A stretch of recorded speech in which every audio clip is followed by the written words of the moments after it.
Beyrəmiz sabahlı yaxınlaşqanda biz inanıb bir şoklanıb sevinib qarşı alırız.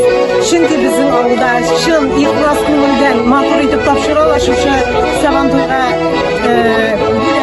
biz bo'lakni yilning-yilida shushlar mahdur etib yigitlarimiz bilan jiyamiz. Bu endi ilkili yulani yaş bo'lma topshirib maqsadından ishlarlar bitinga.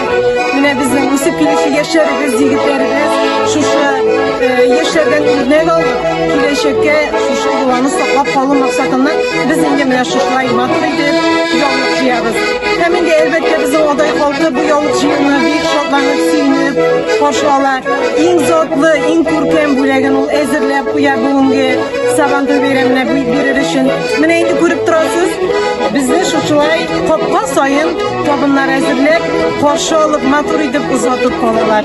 Biz endi bu Sabanto'yu yılning yılında kutib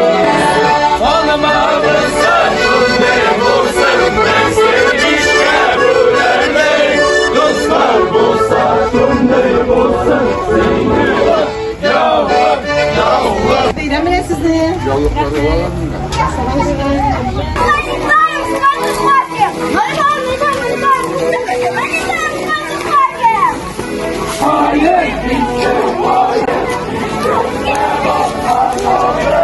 Anasan sonamasan nazar modeli unike Oylasan uyramasan nefes ömür kimi Şolay şolay güller bul yolda Eğer şolay şolay güller bul yolda Oyunlu oday Sabantuyla birgen çıkan kul yolluğu için Ura! Ura! Ura!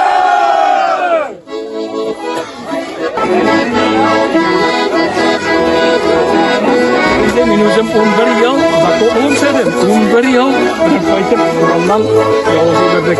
Allah'a şükür bu tradisyonu yapmıyorlar. Bek köşü, bek matır, oğlumuz şov bir bilip kalgalara. Ama suyunar Allah'a şükür. Elekeden oluşmuyorlar, ele bu bit boşağına, ahıra taba bek Kur'an tulla Allah'a versen. Yeşler bir giri manatsı, bir türlü yeşlerine rahmet.